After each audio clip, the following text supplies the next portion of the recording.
주진우 라이브 스페셜.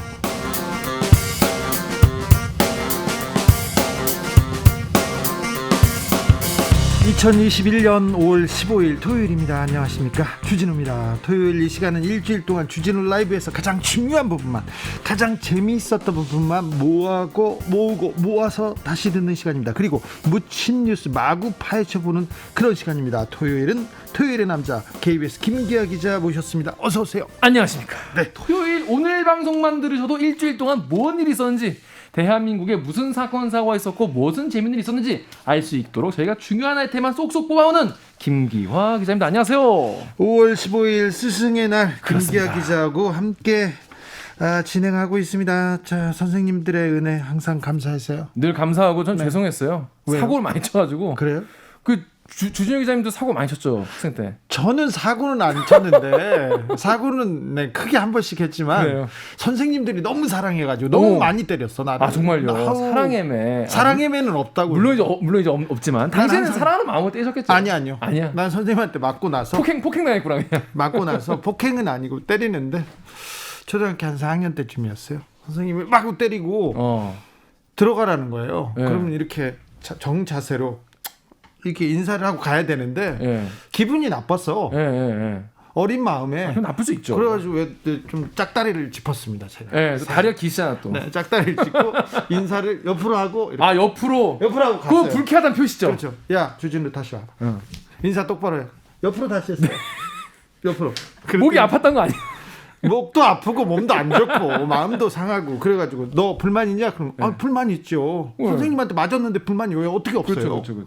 그러면서 예. 선생님 세대까지는 그랬는데 네 대부터는 선생님 감정이 실렸다. 사랑이면 아니다 이렇게 대들었다가요. 네. 더 만졌죠. 더 맞지. 그때 선생님의 매를 맞고 제가 사람이 됐습니다. 그 말은 절대 못 하겠어요. 근데 뭐 깨달은 바 있겠죠. 아니요. 나는 선생님은 깨달았어. 네, 뭘 나는 깨달지 않고. 이 세상에 사랑이면은 없구나. 없다. 폭력이었다. 이렇게 제가 이제 주장했다가요. 많이 맞았어요. 그렇습니다. 제가 부모님한테도 그렇게 얘기했다가요.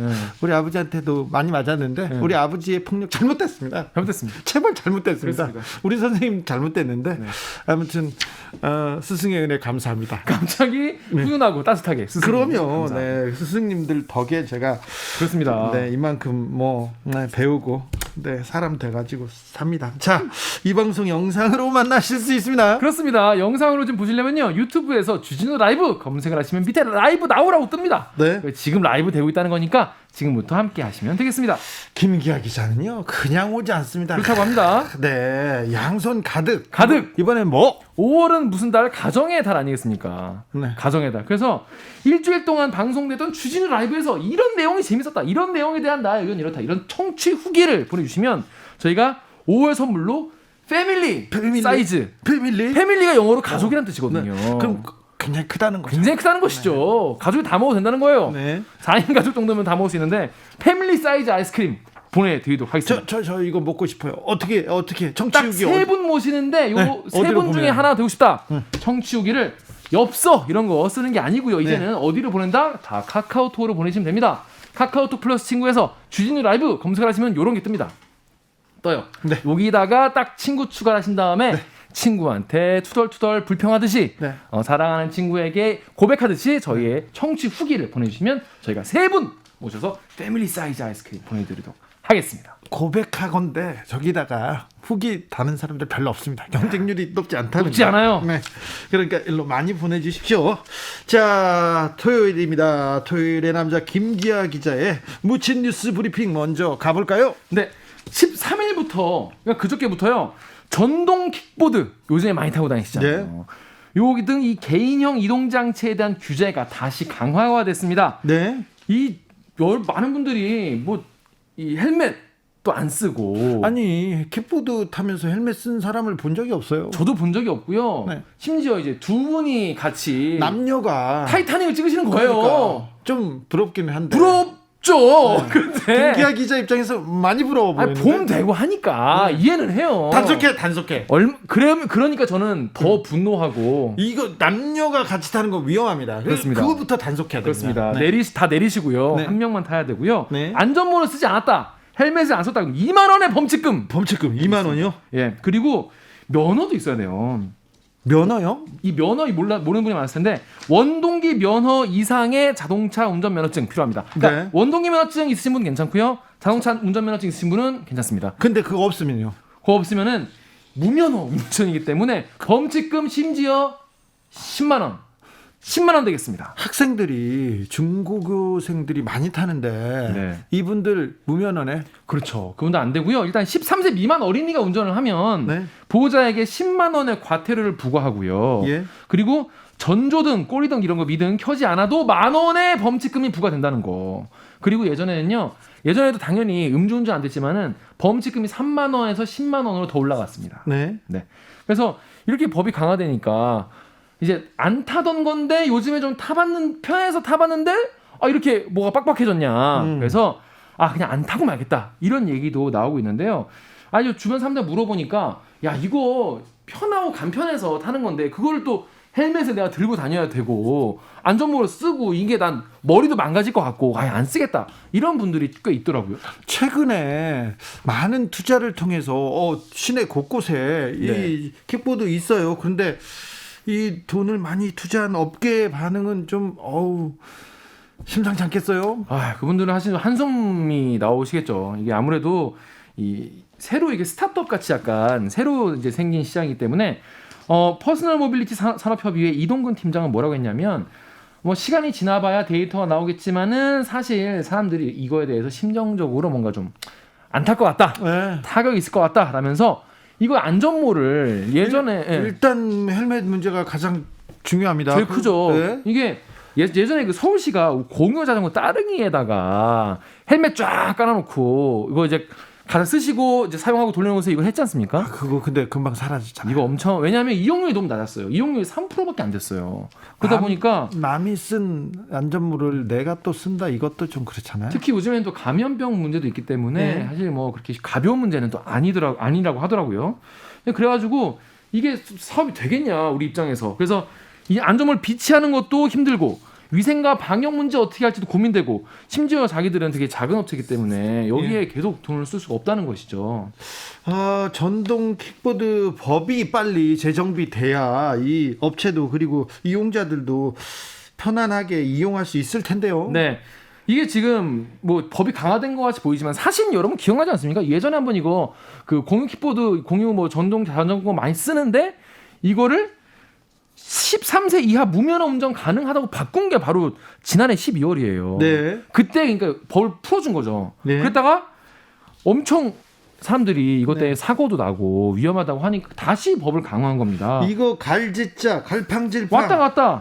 이거 비판 받을 만합니다. 그렇습니다. 이 업계들은 사실 업체분들은 얼마나 이 바뀌는 이 법 이런 것 때문에 자기들이 어떤 사업 같은 거를 제대로 뭐 운영하기가 힘든 상황인 거잖아요. 네. 그러니까 그걸 좀 이해를 해주셔야 되는데 경찰도 걱정이 많다고 합니다.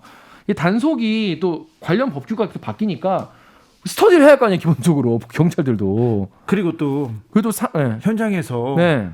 시민들이 잘 받아들이기 어렵다고. 아니 그렇죠. 어제까지는 그랬는데 지금 잡으면 어떻게 해요? 이렇게 그렇습니다. 나만 그랬나 막 이런 얘기도 나올 거 아닙니까? 그렇죠. 그래서 이제 또 이게 문제가 뭐냐면 이 단속을 하더라도 이거를 뭐 이게 번호판이 있는 것도 아니고 예. 이 누군지 알 수도 없는 상황도 많고 해서 도망가다 놓고 도망가면 그렇습니다. 어떡해요? 그런 경우도 많기 때문에 쉽지 않을 거다. 이게 뭐 번호판이 있고 그 번호판이 뭐 누구의 소유고 이건 이제 자동차나 뭐 오토바이 같은 건 되지 않습니까? 예. 근데 이거는 쉽지 않은 상황인데다가 이게 단속이 실효성을 거두기 힘들 것 같다. 그래서 이 대여업을 뭔가 등록제로 바꿔야 되는 거 아니냐.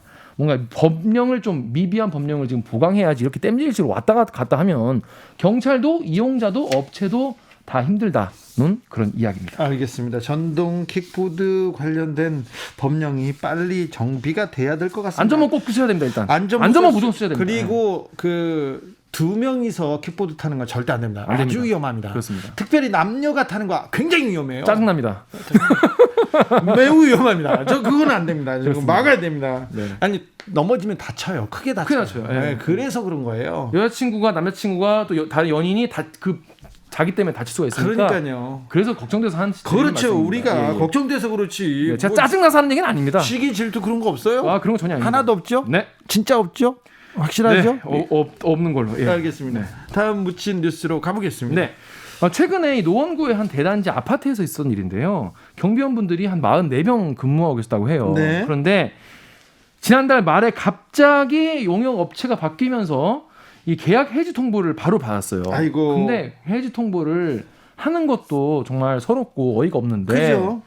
문자 하나 띡 보내가지고 해고. 문자 해고? 네, 문자 해고. 아직도 근데 이거 저희가 보여드릴 수가 없어서 아쉬운데 멘트가 뭐라고 써 있었냐면 애석하게도 같이 근무할 수 없음을 통보드립니다 라면서 그 시프트 6 누르면 이렇게 눈 웃음 치는 거 있잖아요. 네, 이모티콘 같이. 네. 그런 걸 계속 넣어가면서 사람 약 올리는 것도 아니고 그런 식으로 문자를 굉장히 길게 보낸 거예요. 막 웃으면서. 아이고. 뭐 다른 인연으로 또 다른 현장에서 같이 보아요 이러면서 막 웃는 이모티콘을 넣으면서 하니까 이게 받는 입장에서 몇 년 동안 일했던 분들인데 너무 이거는 정말 잔인하고 말이 되냐 이게 계약 해지 사유도 제대로 알려주지도 않는데다가 이렇게 16명에게 일방적으로 문자 해고 통보를 날려버렸습니다. 갑작스런 통보였습니까? 해지 사유도 알려주지 않은? 아 그래요 참. 그래서 얼마나 어이가 없었는지 그 아파트 주민분들이 이거 반대하는 서명운동까지 지금 시작을 하셨어요. 네. 3,400여 세대 주민분들인데 한 7,800명 정도가 지금 참여를 하고 응원 메시지를 계속 보내고 있는 상황이라고 합니다. 네. 그리고 주민들과 경비원분들이 힘을 합쳐가지고 기자회견도 열었는데요. 네. 여기 이제 그 현장 아파트 주민께서 뭐라고 하셨냐면 평소에 경비원분들 너무 친분이 있었고 너무 친절하게 잘해주셔가지고 좋게 생각했는데 갑자기 이런 일이 생겨 너무 화가 난다면서 남들 아파트 뉴스 보면서 본인이 되게 속으로 욕을 많이 했다는 거예요. 네. 저렇게 하면 안 되지 사람들이. 근데 이게 내 일이 내 아파트 일이 되니까 절대 이런 거를 남기기 않았으면 좋겠다라고 싶어가지고 이런 서명운동을 하셨다고 합니다. 아유 훌륭합니다. 훌륭한 시민인데요. 그런데요 경비원분들 근로계약서에 뭐라고 좀 적혀 있지 않나요? 이것도 해고 통보 이거 시간을 두고 이유를 또 명시하라고 이런 거 안 적혀 있습니까? 참 저희가 사실 이 경비원분들의 어떤 업무 근로 상황이나 근로 환경이나 이런 게 열악하고 힘들다 이런 뉴스가 계속 나오고 있었는데요. 네. 이게 표준 근로계약 같은 것도 제대로 돼 있지 않고 지금 뭐라고 써 있었냐면은 이게 계약 기간이요, 여러분. 짧게는 한 달 계약이 있어요. 한 달이요? 한 달. 여러분 직업이거든요. 게다가 이건 정말 오랜 시간 동안 근무하는 그런 직업이잖아요. 네. 그런데도 한 달, 길어봐야 석 달짜리였습니다. 이게 아르바이트도 이렇게 요즘에 잘 안 구하는데. 이거 1년 이상 계약하고 하면 막 퇴직금도 줘야 되고 보험도 주고 그래서 아마 이런 계약서가 나온 것 같아요. 이거 초단기 계약 이거 큰 문제거든요. 아니 얼마나 초단기냐면요. 처음 입사하면 무조건 한 달짜리래요. 한 달이요? 네. 그래서 한 달 동안 일하는 거 봐서 쓸만하면 두세 달. 2달짜리로 넘어가고 그 다음부터는 석 달짜리로 바꾼다는 거예요. 이런 식으로. 이거 악덕 업체인데요. 이 정도면. 악덕 업체죠. 네. 그래서 업무와 관련해서 내가 부당한 일을 당하잖아요. 그래도 다음 달에 바로 잘릴 수 있으니까 뭐 제기를 못 하는 거예요. 그렇죠. 본인 이야기를. 그러니까 이게 일하시는 분들에게 너무나 말도 안 되게 불리한 계약서인데 최근 경기도 안양에서도 수십 명이 한 번에 해고당한 경우가 있거든요. 네. 그래서 경비원분들은 이게 길들이기 하는 거 아니냐. 아, 그렇죠. 네. 그렇죠. 그래서 최근에 담당 그 지방노동위원회에서부터 근로 감독을 받긴 받았는데 이게 판례가 제가 찾아봤는데 이제 뭐 어떤 판례가 있냐면은 이게 그냥 아이고 우리는 그냥 뭐 계약대로 한 건데 뭐가 문제냐 이렇게 얘기를 하지만은 사실은 이렇게 내가 다음 달에도 다다음 달에도 몇 년에 걸쳐서 계속 일을 해왔고 또 그 다음 달에도 일할 수 있을 거라는 기대가 되는 그런 상황이라면은 초단기 계약은 그저 형식에 불과하다 이런 어떤 판례가 있거든요. 노동 관련해서. 예. 그래서 내가 뭐 당연히 뭐 계약 따라서 그냥 3개월 이거 계약 만료된 것 뿐이에요. 이렇게 간편하고 쉽게 말할 상황이 아니다. 집단 해고 당하는 경비원 기사를 본 지 지금 몇 년째입니까? 몇 년째입니까? 이 문자 해고 당하는 비정규직 기사를 본 게 몇 년째입니까? 그런데 왜 이분들은, 이 약자들은 법으로 보호받지 못합니까? 뭐 하고 있습니까 지금? 정치권도 이거에 대해 사실 경비원 이슈 같은 경우에는요. 아무래도 사람들이 이제 심정적으로 공감하는 분들이 많이 계시기 때문에 네. 뭐 공약으로 나온 경우도 많이 있어요. 말을 많이 했잖아요. 그렇습니다. 이게 경비원분들 또 청소 노동자분들 이 용역업체만 바뀌면 계속 이제 막 바뀌시는 그런 거. 사실 문재인 정부의 대선 공약 중에도 있었고요. 여당의 21대 총선 공약이기도 했습니다. 그래서 이 더불어민주당의 송옥주 의원실 주도로 고용 승계 보장하는 내용의 법안을 준비 중인데요. 다음 주쯤 발의가 된다고 해요. 그런데 이게 또 순탄치 않을 것 같다라는 말을 합니다. 또 예. 국회의원들은 경영자 사장님 편을 그렇게 들어요. 거기 입장도 있다. 그렇습니다. 경영해야 되는데. 물론 뭐 당연히 경영하시는 분들 입장도 중요하고 그쪽 말씀 들어봐야겠죠. 근데 계약의 자유를 침해한다라면서 반발할 가능성이 높아가지고 이게 지금 법률 관계가 그러니까 새로운 용역업체와 그 전 용역업체 사이에 또 법률적 어떤 연결고리에 있으면은 이게 승계 같은 게 말이 되는데 이거 완전 새로운 계약이다라고 해버리면 또 뭐라 할 수가 없는 거거든요. 법적으로. 이렇게 새로운 계약이다. 업체를 바꿔가면서 계약서를 바꿔가면서 계속 노동자의 인권 권리는 계속 침해당하고 있는데 외국에서는 어떻게 좀 보호합니까? 이게 해외 사례를 보면요, 이게 유럽 같은 경우에는 EU 차원에서 그러니까 유럽은 다 그냥 EU 물론 영국 빼고 그 유럽 차원에서 다 고용 승계 지침을 규정을 하고 있어요. 네. 그리고 프랑스랑 독일은요 법에 아예 딱 명문해가지고 노동자를 보호하고 있습니다. 근데 네. 우리나라 같은 경우에는 정말 극히 예외적인 상황을 제외하고는 고용 승계를 인정하지 않고 있어요. 특히 근데 이런 게 왜 문제냐면 근로 조건이 열악하고 힘든 경비원, 청소 노동자 이런 취약계층 노동자들에게 이런 게 집중돼 있기 때문에 이거에 대한 어떤 보호 장치가 필요하지 않냐 이런 얘기가 나오고 있는 겁니다. 아직 우리 사회가 갈 길이 먼 것 같습니다. 네, 이런 묻힌 뉴스, 이런 뉴스는 묻히면 안 되는데 계속 묻히고 있어서요. 네. 김기아 기자가 잘 파왔습니다. 네. 여러분께서는 지금 주진우 라이브 스페셜을 듣고 있습니다. 주진우 라이브 스페셜 김기아 기자와 함께하고 있습니다. 본격적으로 주진우 라이브 스페셜 하이라이트 장면 다시 듣기 시작해 보겠습니다. 김기아 기자, 네. 어떤 장면 꼽으셨어요? 국민의힘 전당대 대회가 예. 얘기거리가 많이 나오면서 뉴스가 등장하는 사람들도 유명한 분들이 많이 나오면서 예. 볼만하다는 그런 얘기가 나오고 있어요. 그리고 특히 이슈도 많이 내고 또 어디 나가서 말도 되게 재밌게 잘하기 때문에 MZ세대, 그러니까 젊은 층들의 지지를 좀 받고 있다고 하는 이 이준석 국민의힘 최고위원 모셔가지고 수요일 훅 인터뷰에서 이 얘기를 나눠봤습니다. 이준석 후보가 주호영, 그 다음에 홍준표, 그리고 나이 드신 분들, 중진들을 마구 공격하면서 자기 존재감을 뿜뿜 네, 드러내고 있습니다. 실제로 지지도도 더 높아요. 네. 네. 당대표 선거예요. 그러니까요. 당대표 선거인데 이준석 최고위원의 기세가 아주 매섭습니다. 지금 2등. 각종 여론조사 보면요, 나경원 전 원내대표 더불어서 2위. 그러니까요. 1, 2위 예. 양강 구도를 이렇게 형성하고 있더라고요. 그래가지고 어떻게 이렇게 양강 구도가 됐냐 주진우 기자 물어봤더니 이건 다 작전대로다. 네. 작전대로 잘 흘러가고 있다. 이렇게 본인은 당연히 예상했다는 듯이 이렇게 자신 있게 말을 하더라고요. 정치인들은 다 그래요. 나는 알았다, 나는 그렇죠. 예상했다 이렇게 얘기하는데, 그런데 이준석 후보가 이렇게 집중적으로 조명받기 시작한 것은 진중권 전 교수 때문이다, 이런 그렇습니다.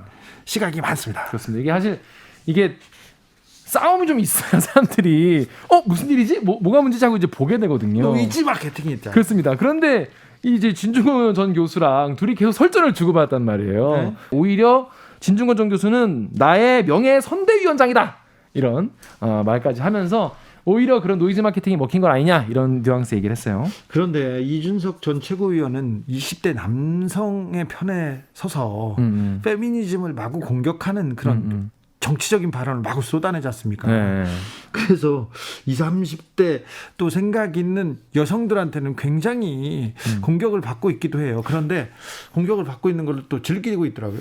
즐기고 있는지 잘 모르겠지만 여성 혐오 발언 한 거 아니냐라고 주진우 기자가 물어봤더니 네. 난 한 적 없다라고 딱 잘라서 얘기하는데 뭔가 부연 설명은 안 하고 그냥 안 했다라고 딱 얘기를 하더라고요. 네. 네. 아무튼 민주당에 비해서 국민의힘 당권 경쟁이 훨씬 뜨거운 것처럼 보여요. 네, 그러니까 이제 거기에 대해서도 원래 되는 집은 그렇다. 되는 집은 원래 더 주목받고 더 많은 사람이 모이고 이렇게 한다면서 굉장히 여유 있는 모습을 보였고요. 지난번 재보궐선거 결과에 굉장히 고무돼 있는 그런 모습을 보였습니다. 정치라는 게 사람의 마음을 이렇게 다독거리고 네. 다독거리는 건데 이 말로 잘 될까 이렇게 생각하는데 아무튼 정치 경험이 막 1년 그리고 몇 년 안 된 사람들이 지금 그 국민의힘 당권 주자를 향해서 막 달려가고 있어요. 근데 보니까 이제 딱 그 질문을 하자마자 바로 이제 문재인 대통령이 뭐 처음에 뭐 잘하지 않았냐 이런 식으로 바로 준비된 그런 대답 같이 딱 들렸어요. 아무튼 이회창 대표에 대한 얘기도 하고 굉장히 이거에 대해서 본인의 생각을 재밌게 또 풀어냈는데 자, 더 자세한 이야기 궁금하신 분들 계시죠? 그 수요일 훅 인터뷰 하이라이트 부분을 지금부터 함께 듣고 오시겠습니다. 큐. 나경원 전 원내대표와 양강구도라고 합니다. 지금 굉장히 기세가 무섭습니다. 현 상황 어떻게 보고 계십니까? 뭐 예상하던 대로입니다. 예상하던 대로요? 예. 모든 건 작전대로 흘러가고 있습니다. 모든 걸 작전대로? 예. 진중권 교수가 많이 힘이 돼주죠. 저희 선대위원장이십니다. 그런가요? 예, 저희 명예 선대위원장이시기 때문에. 그래서 계속 그렇게 비난합니까? 근데 어제도 만나 뵙고 왔습니다. 그래요? 예. 모든 게 작전대로 돼가고 있습니까? 예, 실제로 지금 제가 봤을 때는 이번 선거의 의의라는 거는 네. 뭐 김종인 체제가 들어서면서 좀 저희 당이 안 좋은 모습을 탈피했던 것들 이거를 영구적으로 만들어야 됩니다. 예. 예, 그리고 이번에 서울시장 선거에서 나타났던 젊은 세대의 지지율 네. 이거를 영구적인 것을 만들어야 됩니다. 네. 그런데 그 방향으로 흘러가고 있습니다. 이준석 후보께서 네. 김웅과 1, 2위 다툴 것 이렇게 얘기했는데 예. 그렇습니까? 저희가 1, 2위 다툼하면 그때 이미 누가 이기더라도 그 개혁 세력이 승리한 겁니다. 그래요? 예. 근데 정치 경력 한 1년밖에 안 된 초선 의원들이 지금 대표한다고 하지 않습니까? 네. 이거 대표 도전 이건 어떻게 보십니까? 뭐 문재인 대통령께서 대표를 언제 하셨습니까? 초선 국회의원 하시면서 네. 하셨잖아요. 다른 경력은 많았잖아요. 그래도 정치는 처음이신데. 그러니까 저는 대표를 한 데 있어가지고 네. 본인이 얼마나 의지가 있고 또 네. 당의 비전을 제시하냐가 중요한 거지 선수가 많다고 대표에서 잘하는 거 아닙니다. 그래도 당대표는 이제 대선을 꾸려야 되는데 대선을 치러야 되는데 그래도 경험이 좀 있어야 되지 않나. 지금 이준석 대표도 그 최고위원도 와서 최고위원도 해보고 최고 비대위원도 해보고 많이 경험을 했지 않습니까? 초선 의원이 하면 당대표 대선을 치를 수 있을까 그렇게 걱정하는 사람도 있잖아요. 안 좋은 경험은 안 하니만 못합니다. 그렇습니까? 예. 그렇기 때문에 오히려 좀 신선한 생각들이 차라리 머리를 지배하는 게 낫지. 네. 과거의 어떤 생각들이 머리를 지배하면은 머리가 비어 있는 것만 못한 경우가 있습니다. 그런 경우 많죠. 예, 사실은 예. 김연아 비대위원은 초선 의원이었고요. 그런데 초선 의원 당대표에 대해서 구조적으로 좀 힘들다. 큰 혼란 예상된다. 이렇게 얘기하시던데요. 뭐 힘들다 뿐이 또 해서 잘 되는 경우도 있습니다. 저희 예전에 이회창 총재가 한창 당에 있었던 때는 보면은 그분도 정치 경험이 많지 않았지만 들어가서 잘 하셨거든요. 저는 이거는 어차피 사람마다 다른 케바케다 이렇게 봅니다. 네. 예. 케바케, 케이스 바이 케이스. 네. 그렇죠? 문재인 초선 의원 잘하지 않았습니까, 대표? 대표 잘했죠. 그럼 된 거죠, 뭐. 그렇습니까? 예. 자, 문재인에서 미래를 보는군요, 국민의힘에서. 자, 그런데 5선의 주호영 전 원내대표, 당대표 가장 유력한 사람 중에 하나인데, 이준석 후보에 대해서 조금 약간 견제하는 게 보여요. 이준석, 그죠? 예, 뭐 원래 앞서 나가는 후보는 그걸 견제를 좀 받습니다. 그렇습니까? 예. 좀 뜨거운 견제, 감사하게 받고 계시군요. 예. 그래서 동네 뒷산만 오르는 사람이 어떻게 에버레스트에 오르냐 이렇게 얘기하더라고요. 예. 진짜 에베레스트 오르고 이렇게 히말라야 가시는 어몽길 대장 이런 분들이요. 평소 도봉산 가시면서 연습하십니다. 그렇기 때문에 그거는 사실 산에 대한 자세의 문제고 저는 주호영 대표께서 제가 맞받아치기를 매번 803 그렇죠. 대구의 대표적인 산 아닙니까? 803만 오르시던 분이 왜 더 큰 도전을 하지 못했느냐. 지금 대구에서만 5선 하시잖아요. 저는 주 대표께서 뭐 이렇게 말씀하실 거면은 본인이 좀 더 진정한 산악인의 자세를 보이셔서 항상 높은 산에 도전하는 도전적 모습을 보이셨어야 되는데 그러진 않으셨다. 사실 김기현 원내대표가 영남이고 영남이 국민의힘에 어떻게 보면 주력이 진지라고 볼 수 있죠. 근데 대표까지 영남이 하면 영남당 도로 영남당 그 얘기는 바로 나올 거 아닙니까? 뭐 그게 문제라기보다는 네. 저는 영남에 안주하던 분들이다라는 지적을 하고 싶은 거죠. 아하. 그러니까 영남 출신이라서 문제가 아니라 네. 영남 지역구에서 예를 들어 제가 민주당에 비유하자면요. 네. 정세균 총리도 원래 본인이 호남에서 정치하시다가 네. 종로로 올라와가지고 그때 오세훈 시장을 꺾으면서 체급이 왕창 올라가신 거거든요. 대단한 도전이었죠. 그렇죠. 그러니까 저는 그렇게 도전하는 사람들에게 어쨌든 사람들이 가산점을 준다. 네. 이런 생각을 하는데 네. 저희 당에 이제 영남에만 안주하려고 하는 분들이 있다면은 네. 그분들은 다소 좀 박한 평가를 받을 수밖에 없습니다. 김웅 의원은 네.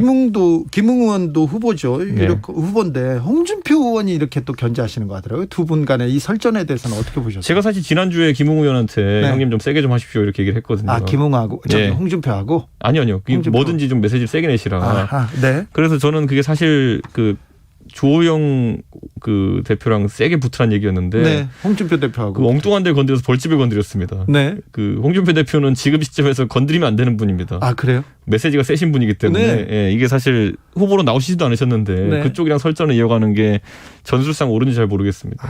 김웅 의원은 다른 데 가서 붙었군요. 그러니까 오히려 홍준표 대표님은 지금 복당 문제 때문에 네. 누구라도 날 좀 때려줘라 이런 상황이었는데 네. 거기에 맞춰서 때렸으니까 이제 벌집 건드린 거죠. 홍준표 전 대표의 복당 문제는 어떻게 보십니까? 저는 뭐 논리상은 들어오신 게 맞다. 왜냐하면 뭐 홍준표 대표는 공천 갈등 하다 나가신 거고 그건 네. 선거 때 의뢰 있는 일인데 네.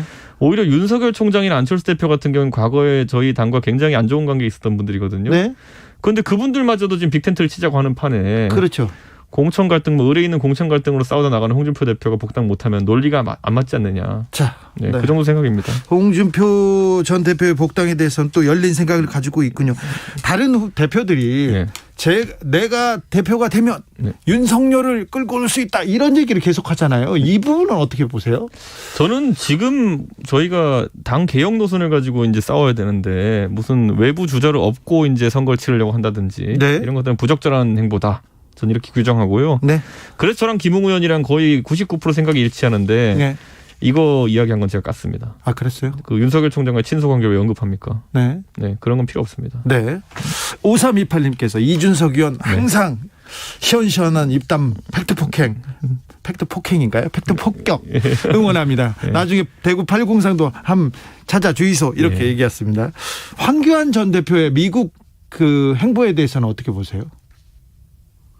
사실 그 무슨 개연성인지를 제가 분석을 못 해가지고 네. 제가 분석을 못 해드리겠습니다. 지금 홍준표 전 대표와 네. 황교안 전 대표 네. 전 대표를 이어서 물어본 거예요. 근데 그 미국 진짜 왜 가셨는지 제가 모르겠기 때문에 분석 못 하겠습니다. 아, 그래요? 예. 그냥 넘어갈까요? 예. 자, 김웅, 김은혜, 이준석 젊은 사람들이 네. 국민의힘 야당의 당 대표에 지금 도전하고 있습니다. 전에 없던 일이고 신선한 바람이에요, 사실. 네. 그런데 저희 짜고 움직이는 거 아니고요. 예. 다들 각자 다른 개혁 노선을 가지고 이제 경쟁을 하는 것이고 네. 이거 지금 컷오프가 있을 거로 예상됩니다. 그렇죠. 3-4명 안에 들어갔는데 지금 분위기로 보면은 나경원 의원은 뭐 유력하게 그 안에 들어갈 거로 보이고요. 네. 그럼 남은 한 2-3자리를 가지고 뭐 주호영 대표나 저나 김웅 의원이나 김은혜 의원 등이 경쟁하지 않을까 네. 그런 생각을 하게 되는데요. 뭐 선의의 경쟁하다 보면 다들 좋은 결과가 있겠죠. 네. 모든 것이 계획대로 되고 있습니까? 예, 지금까지 완벽하게 계획대로 가고 있습니다. 국민들의 여론조사로는 이준석이 네. 지지도가 높아요. 네. 그런데 이 당권은 네. 이 당원 투표가 중요하지 않습니까? 70%라는 건데. 자, 이 부분은 어떻게 돌파하실 생각입니까? 저는 그 당원들이 저를 싫어한다는 근거가 전혀 없기 때문에 네. 저는 뭐 일반 여론조사 비슷한 결과가 나오지 않을까. 실제로 나경원 대표가 약간은 당원에서 우세한 결과들이 나오고 있는데 주호영 대표와 저의 격차는 거의 없고 네. 그렇기 때문에 당원들도 상당히 합리적인 투표로 이준석으로 대세가 흘러가지 않을까 싶습니다. 이준석 후보, 네. 나경원 후보는 뭐 첫 번째로 이렇게 접어두고 그러는데 주호영 원내대표, 전 원내대표는 잡을 수 있다고 생각하시나요? 저는 뭐 이 파죽지사라고 한다면은 예, 제가 이제 1강으로 분리될 날이 곧 온다. 곧 옵니까? 예. 네. 이준석 후보가 그 전에 이 젊은 사람들이 돌풍을 일으킬 거라고 저한테 얘기를 했어요. 근데 네. 그 예상대로 되고 가고 있습니다. 예, 지금까지는 그렇습니다. 이 파죽지세로 1강이 되면 다시 모시겠습니다. 예. 자, 그런데 이준석 후보는 젊은 사람들한테는 지지도가 좀 높아요. 네. 그런데 그래서 20대 남성한테는 특히 높은데 20대, 30대 여성들은 이준석은 안 된다 이렇게 얘기하던데요. 그게 전부 다 진중권 교수가 파놓은 프레임입니다. 그렇죠. 저는 여성 혐오 발언을 한 적이 없습니다. 아, 없어요? 예. 그런데요. 뭐 다들 그렇게 몰아가는 거죠. 그냥 몰아가는 겁니까? 오히려 어제 진중권 교수님 만나서 얘기 들었는데 네. 그 진중권 교수님이 최근에 그 문제되는 발언으로 페이스북 정지 먹으셨다고 합니다. 아, 그래요? 네. 그 혐오 발언 제가 한 게 아니라 진중권 교수님이 진중권 교수가 혐오 발언했어요? 그 트럼프나 당하는 그 혐오 발언 징계를 페이스북에 당하셨다. 아, 네. 예. 이준석은 여성 혐오 발언 한 적이 없다? 네. 그렇습니까? 네. 2584님께서 김은혜 의원님은 이명박계 성공에 힘을 얻으셨나 봐요. 김은혜 의원은 왜 나왔죠? 이렇게 궁금한가 봅니다. 인지도 높고 수도권에서 당선되었고 네. 예, 뭐 당연히 인기가 있습니다. 그래요? 예, 그리고 저희 최고위원 선거에도 배현진 의원도 나올 것 같거든요. 아, 그래요? 네. 저희 인기 좀 있는 사람 다 나올 것 같습니다. 흥행 카드는 다 나오네요. 그렇습니다. 네. 예. 자, 민주당에 비해서 네. 국민의힘 그 당권 경쟁이 훨씬 뜨거운 것처럼 보입니다. 이게 되는 집의 특성입니다. 되는 집의 특성입니다. 이번에 선거에서 저희 보궐선거에서 좀 이기고 나니까 네. 좀 당 분위기가 살아나는 느낌. 네. 네, 그런 게 있는 것인데 또 자만하면 안 되는 부분이 있고요. 네. 이번에 리더가 되는 분들은 굉장히 어려운 방정식들을 풀어야 됩니다. 네. 특히 그 저희 당 밖에 있는 윤석열, 안철수 이런 네. 분들과 연대를 스무스하게 처리해야 되기 때문에 그렇죠. 예, 굉장히 어려운 과정인데 네. 뭐 원칙론에 입각해서 하면 큰 문제 없을 것 같습니다. 이준석 국민의힘 전 최고위원과 함께한 수요일 훅 인터뷰 하이라이트 부분 듣고 오셨습니다. 김기아 기자, 네. 이거 풀 버전으로 들어도 재밌습니다. 일단 재밌습니다. 이제 얘 말을 워낙 이 말 맛이 나게 얘기를 한 타입이기 때문에 유튜브나 팟캐스트에서 주진우 라이브 검색을 하시고요. 5월 12일 수요일 1부를 들으시면 되겠습니다. 내가 정말 바쁘다. 내가 바빠서 풀 버전 다 듣기가 힘들다라고 하면은 인터뷰 클립만 저희가 또 따로 빼놨으니까 그거 한번 쳐도 되겠습니다. 주진우 라이브 스페셜 김기화 기자와 함께하고 있습니다. 다음 장면은 어떤 장면? 지금 많은 분들이 요거도 궁금해하고 계시는 분이 계세요. 뭐냐면 일본 도쿄올림픽 되겠냐? 이거예요. 2달 앞으로 다가왔어요. 그러니까요. 그런데 일본에서는 지금 7,000명대, 하루 7,000명대입니다. 일본은요, 이 그 진단 검사를 잘 안 해줘요. 그렇다고 하던데. 네, 아주 네. 아프거나 그러니까요. 코로나로 거의 확실하다고 하면 거의 해주고 그렇지 않으면 잘 안 해준답니다. 그렇습니다. 그런데도 올림픽을 하겠다고 IOC도 그렇고요, 스가 총리가 계속 얘기하고 있습니다. 그렇습니다. 지금 그래가지고 이 양기호 성공회대 일본학과 교수와 일본 상황을 좀 분석을 해보고요. 일본 현지의 우스노미야 겐지 전 일본 번협회장 분을 연결해서 자세한 이야기 들어봤습니다. 근데 양기호 교수님은 얘기를 들어보니까 사실 우리들은 잘 이제 거기 상황을 잘 모르잖아요. 그래서 뭐 이게 되겠냐, 이게 안 될 것 같다, 뭐 우리끼리 얘기를 하는데 양 교수님 같은 경우에는 이거는 돈과 일본의 국가 위신이 걸렸기 때문에 어떻게든 어거지로라도 하고 언론들이 야 성공적으로 개최했다 이런 식으로 그냥 묻어버릴 거라는데 그럴 가능성이 매우 큽니다. 정말요? 네, 아, 그게 되나? 난 정말 이게- 듣고도 못 믿겠더라고요. 올림픽이라는 게 사실은 돈의 가장 큰 머니 게임이기도 합니다. 거기다가 그 국가적으로 일본은 후쿠시마 원전 사고에서 벗어났다는 걸 보여주고 일본이 부응한다는 걸 도쿄올림픽을 통해서 보여주고 싶었어요. 그래서 돈을 엄청나게 쏟았는데 코로나가 왔지 않습니까? 그쵸. 1년 연기, 올림픽이 연기된 거는 뭐 세계대전, 그쵸. 세계 전쟁 이후에 그렇습니다. 없었던 일인데 이번에 연기됐다가 이번에도 연기되면 너무 손실이 크답니다. 그렇죠. IOC 그리고 중계권료 그리고 각종 기업들 간의 이 관계, 이 돈의 흐름을 보면 올림픽이 이렇게 강행될 가능성이 큽니다. 그런데 합니다. 예. 끝나고 나서 일본 특유의 자화자찬, 정신승리. 그렇죠. 그럴 가능성. 근데 그 얘기를 들어보니까, 그 인터뷰를 들으니까 그렇겠구나. 단순 명쾌해졌습니다. 그렇습니다. 저는 이게 당연히 안 될 거라 생각을 했는데 언론이 그렇게 마사지를 하면 또 그렇게 될 수도 있는 거니까. 네. 자, 그래서 저희가 또 일본 현지에 있는 우스노미야 겐지 전 일본 변협회장과 전화 연결했는데요. 저는 전화 연결한 그 얘기를 듣고 말이죠. 이분 일본에서 무사하실 수 있을까? 굉장히 발언이 세시더라고요. 네. 깜짝 놀랐어요, 저는. 이분이요, 정치 사회적으로 굉장히 좀 명망이 있고요. 네. 거기에서 일본의 사회에서도 존경받는 사람입니다. 네. 그래서 할 말은 해야 된다. 올림픽도 좋고 경제도 좋은데 올림픽 하다가 다른 일본 국민들 그리고 일본 경제도 생각해야 될 거 아니냐 그 얘기를 했는데 사실 저는 그 극우나 다른 데서 공격받을까 저도 걱정했는데 네. 그러지 않고 응원받고 있다고 아, 그래요? 네, 씩씩하게 말씀하시더라고요. 얘기를 들었는데 지금 일본이 정말 의료 붕괴 상황이다. 네. 치료를 못 받는다고 하더라고요. 예.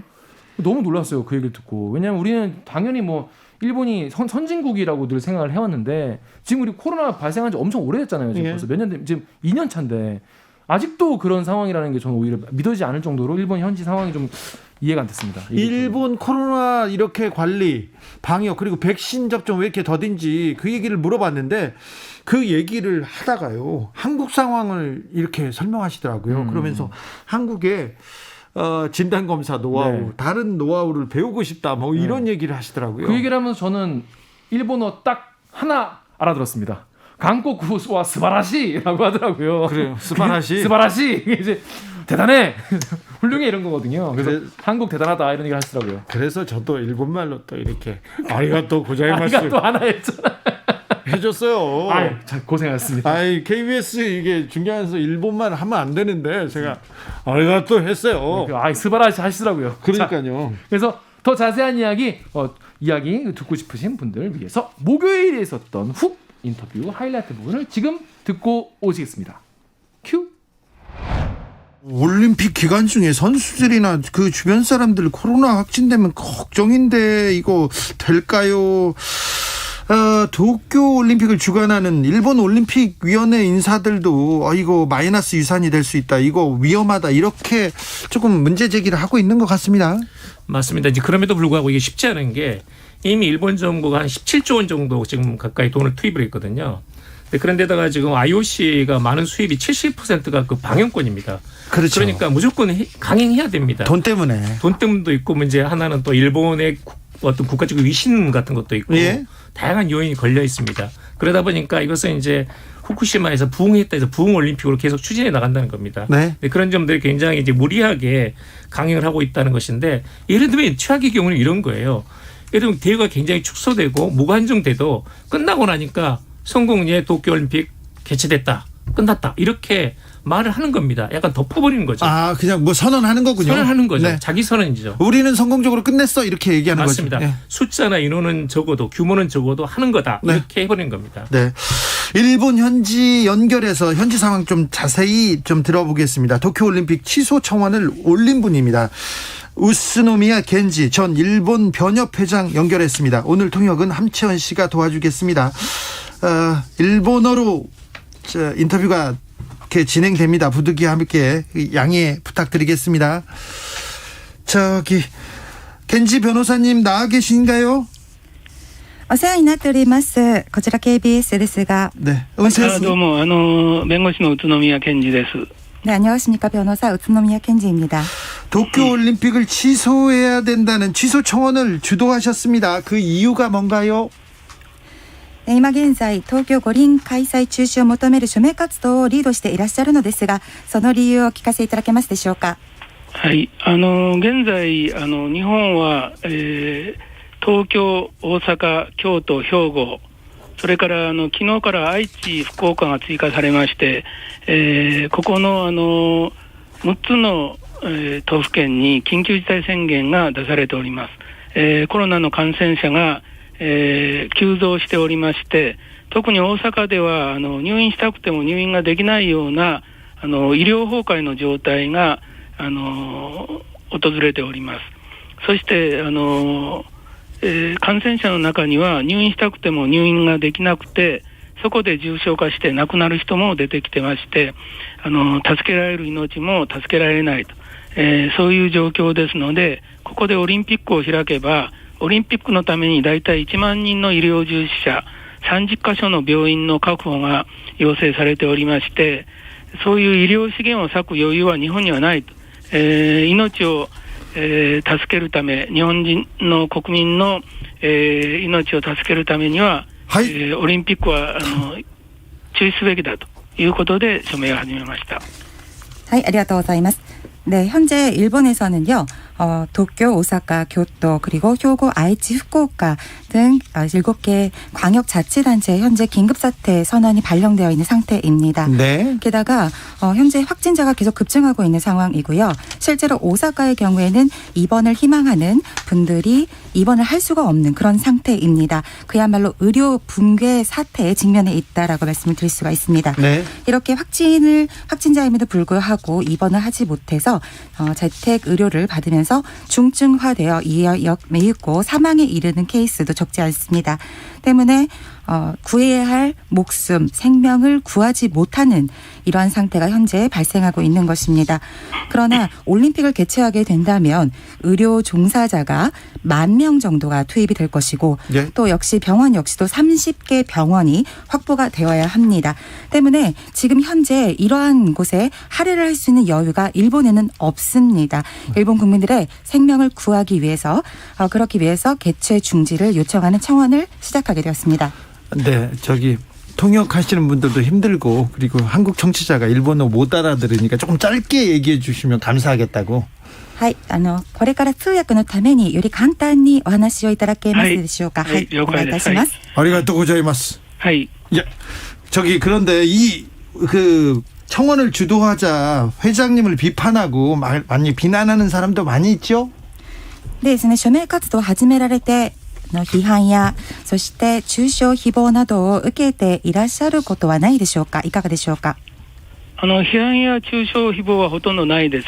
非常に賛同する、それからこういう署名を始めてくれてありがとうというそういう感謝の声がたくさん寄せられてます。 네, 그렇지 않습니다. 비판이라던가 중상 비방 이러한 분들은 거의 없고요. 찬동을 해주시거나 이런 서명 운동을 시작해 주셔서 감사하다라는 말씀을 많이 듣고 있습니다. 아, 그래요?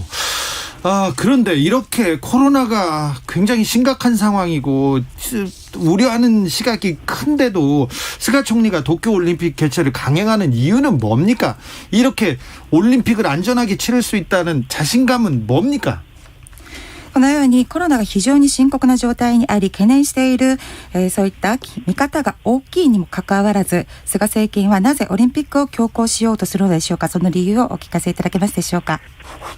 菅政権は現在政権を発足してから最低の支持率になっています。で菅政権の思惑はオリンピックを成功させて支持率を、上げてそして衆議院の解散総選挙をやりたいとそういう政治的思惑があると思います。はい、ありがとうございます。네, 스가 정부는 지금 현재 출범 이후 최저의 지지율을 보이고 있습니다. 네. 때문에 올림픽을 성공적으로 개최를 해서 지지율을 높이고 이를 통해서 중의원 해산 총선거를 치르겠다라는 정치적 의도가 있는 것으로 보입니다. 네. 침체된 경제를 살리겠다. 일본을 부흥시키겠다. 이 얘기를 계속 지금 스가 정부에서 하고 있는 것 같은데 올림픽을 치르면 침체된 경제가 살아날까요? そうですね。菅政権では低迷している経済を立て直す、復興させるというふうに言っているんですけれども、オリンピックを開催すれば果たして低迷している経済が立て直されるでしょうか。オリンピックによっては一時的に経済が活性化するかもしれませんけど大変なオリンピックのために日本は、お金予算を使っておりまして、むしろオリンピックをやることによって経済が活性化するんじゃなくてさらに低迷する可能性が強いと考えております。 네, 물론 올림픽을 통해서 일시적으로 경제가 활성화될 수도 있습니다. 그러나 일본에서는 현재 올림픽 개최를 위해서 너무나 막대한 예산을 투입을 한 상태입니다. 때문에 일시적으로는 경제가 활성화되는 그런 효과보다는 오히려 더 침체될 가능성이 있다고 보입니다. 네, 일본 국민이고 일본을 사랑하는 변호사님 입장에서는 도쿄올림픽 개최 반대가 쉽지 않았을 거예요. 고민도 컸을 거예요. 日本を愛する日本国民としてそして東京都民としてオリンピック開催を中止を求めるといったそういった反対意見を出すということは大変だろうと思うんですがその理由をお聞かせいただけますでしょうか。それは冒頭にもお話ししましたけど今感染が拡大しておりまして、このままオリンピックを開くと救える命も救えなくなるということが一番重要な理由です。それでこういう状況下では日本国民が心から歓迎できるオリンピックは開けないと思っております。コロナが感染が収束する、世界的にもコロナのパンデミックが終わった後でなければ、みんなが世界中の人が心から歓迎できるオリンピックにはならないんではないでしょうか。 네, 서두에 말씀을 드렸습니다만 감염자가 현재 크게 확진자가 확대가 되고 있는 상황이기 때문에 이 올림픽을 개최하게 되면 오히려 구할 수 있는 인명을 구조하지 못하는 상황이 발생할 수가 있습니다. 때문에 지금 현재로서는 일본 국민들이 진심으로 환영할 수 있는 올림픽 개최는 불가능하다고 봅니다. 올림픽 개최를 위해서는 우선 코로나가 종식이 되어야 되고 글로벌 팬데믹 현상이 종식이 되어야만 세계 글로벌 모든 사람들이 진심으로 환영할 수 있는 올림픽 개최가 가능해질 것으로 생각됩니다. 일본의 올림픽 문제, 국제사회는 어떤 노력을 해야 됩니까? 한국에서는 올림픽 문제에 대해서 어떻게 힘을 보태야 됩니까? それではこのオリンピック問題をめぐって国際社会はどのような努力を傾けるべきでしょうか。そして韓国にサポートしてほしいところはありますでしょうか。私は今日本でもコロナの感染が爆発的に増えてて緊急事態宣言が出されてるんですけど、世界的に見てもまだまだコロナは収束してないと思います。一部の先進国ではワクチンが行き渡って、それで感染が収束しているところもありますけど、例えばインドとかアフリカとか南米とかまだまだワクチンが行き渡らずに感染が広がっているところがあります。で、世界的にはオリンピックよりも感染爆発パンデミックを終わらせることに全力を集中すべきであって、その後にオリンピックを開くならば、世界中のみんなが歓迎できるオリンピックになるんじゃないかと思います。 네. 현재 일본에서도 코로나 확진자가 늘어나면서 긴급사태가 선언이 나와 있는 상태죠. 아직 게다가 세계적으로 코로나라는 것은 종식이 되지 않고 있는 상황입니다. 물론 일부 선진국에서는 백신이 공급이 되면서 종식을 선언한 국가도 있긴 합니다. 그러나 대다수의 국가들, 예를 들면 인도라든가 아프리카, 남미에는 백신이 보급되지 않았고 폭발적으로 확진자가 늘어나고 있는 상황입니다. 때문에 국제사회는 지금 현재 올림픽에 주목할 것이 아니라 확진자 방지 그리고 팬데믹 현상 종식을 위해 전력을 기울여야 할 것입니다. 그래야만 이후에 올림픽도 정말 진심으로 환영하는 마음으로 개최가 가능할 것입니다. 일본もう一つ韓国のサポートしてほしいことは、私は日本国民としては韓国は素晴らしいPCR 検査体制ですね、ドライブスルーとかそういう検査を徹底してやったということで、コロナ対策が日本以上に、上手にやれてると思いますけど、そういう方法をぜひ日本に教えてほしいと思ってるんですけど、なかなか日本政府は韓国からそういう、PCR の検査体制の技術とかノウハウを学ぶという姿勢を示せないのは大変残念に思ってます。 네, 한 가지 더 앞서 한국 측에서 어떤 힘을 보탤 수 있는지를 여쭤봐 주셨는데요. 저는 일본 국민의 입장에서 봤을 때 한국의 이런 검사 체제가 매우 훌륭하다고 생각이 됩니다. 드라이브 스루 등의 PCR 검사 체제가 아주 철저하게 훌륭하게 구축이 되어 있습니다. 때문에 코로나 대응 부분에 있어서는 일본 이상으로 훨씬 더 잘하고 있다고 생각이 됩니다. 때문에 이러한 방안들을 함께 공유를 했으면 하는 바람이 있습니다만, 다만 일본 정부 입장에서는 한국을 통해서 PCR 검사 체제의 기술이라든가 노하우를 배우려는 자세를 보이지 않고 있다는 점, 이 점에 대해서 깊이 유감스럽게 생각하는 바입니다. 그러게요. 근데 일본이 정말 그 코로나 방역을 잘할 줄 알았는데, 최고로 잘할 줄 알았는데 왜 방역에서도 좀 뒤떨어졌고요. 백신 속도는 왜 이렇게 늦는 거예요, 거기는?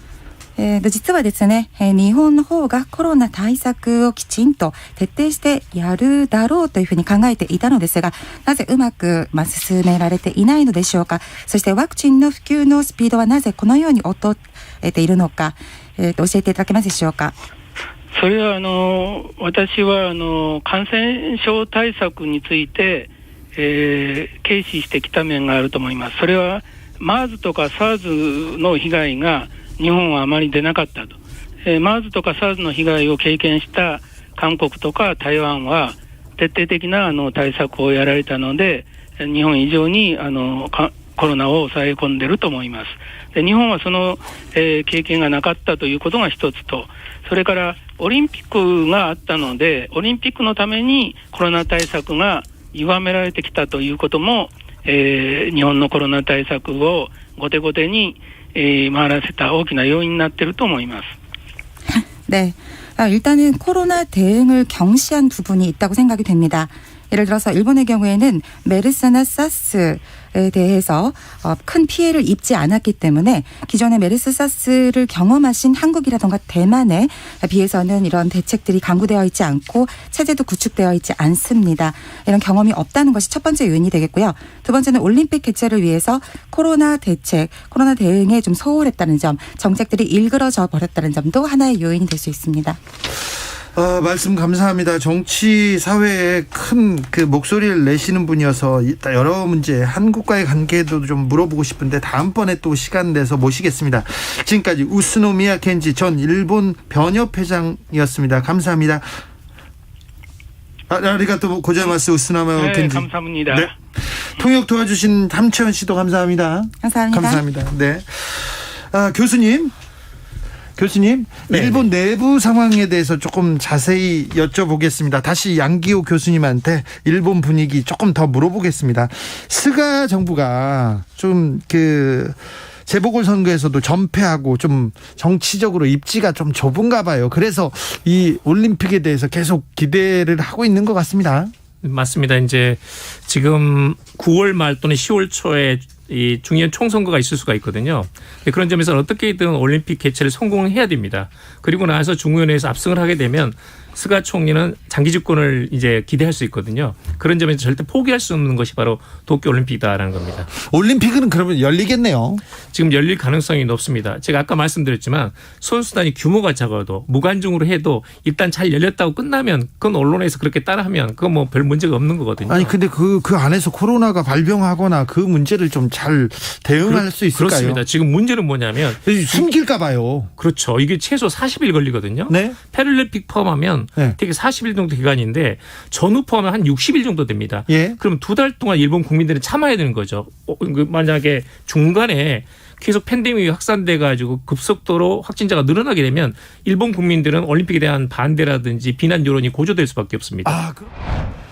양기호 성공회대 일본학과 교수 그리고 우스노미야 켄지 전 일본 변협회장과 함께한 목요일 훅 인터뷰 하이라이트 부분 다시 듣고 오셨습니다. 김기아 기자. 네. 일본 관련해서 일본 올림픽 관련해서 굉장히 심도 있는 굉장히 중요한 말씀을 이 교수님과 전 일본 변협회장이 합니다. 굉장히 들을 만하고요. 배울 만합니다. 저는 그런 생각 들었어요. 이렇게 뭐랄까 일본에서 사실 많은 분들이 비판할 만한 그런 말씀도 많이 해줬거든요. 그러니까 쉽게 말해 욕먹을 만한 얘기를 많이 하셨는데 이분의 그런 용기 같은 거를 우리가 그냥 볼 수 없다. 여러분이 풀 버전을 들으셔야 된다. 이런 말씀을 드립니다. 유튜브나 팟캐스트에서 주진우 라이브 검색을 하시고요. 5월 13일 목요일 2부를 들으시면 되겠습니다. 요것도 인터뷰만 또 있으니까 그거만 들으셔도 되겠습니다. 김기아 기자 스승의 날 주진우 라이브 스페셜 진행했습니다. 오늘도 감사했습니다. 고생하셨습니다. 스승의 날 특집으로 선생님한테 한마디 하고 가요.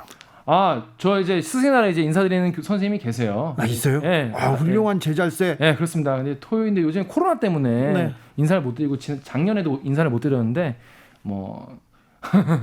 이성구 선생님과 이동선 교수님 직접 인사를 못 드려서 아쉬운데 자 이렇게 비대면으로 인사드리겠습니다. 감사합니다. 저도 저희 선생님들은 이 방송을 다 들어요. 그래요? 전국 방송이잖아요. 다 들어요. 제가 다 얘기는 안 하겠습니다만은 감옥 안 가고 사람 구실하고 사는 거에 대해서 얼마 뿌듯하시겠어요. 그러니까요. 사람 구실하겠나 싶었는데. 네네. 알겠습니다. 자, 김기아 기자 선물 주고 가세요. 그렇습니다. 청취자 여러분을 위한 선물 준비되어 있습니다. 카카오톡 플러스 친구에서 주진우 라이브 검색을 하시고요. 친구 추가하신 다음에 일주일 동안 들었던 주진우 라이브에서 이런 게 재밌었다, 이런 게 별로였다, 나의 의견 이렇다 이렇게 청취 후기를 카카오톡으로 친구에게 얘기하듯이 보내주시면 되겠습니다. 그러면서 아이스크림을 패밀리 사이즈 아이고 큰 거 세 분에게 보내드립니다. 김기아 기자 감사합니다. 고생하셨습니다. 주진우 라이브 스페셜 여기서 인사드리겠습니다. 저는 다음 주 월요일 오후 5시 5분에 돌아옵니다. 지금까지 주진우였습니다.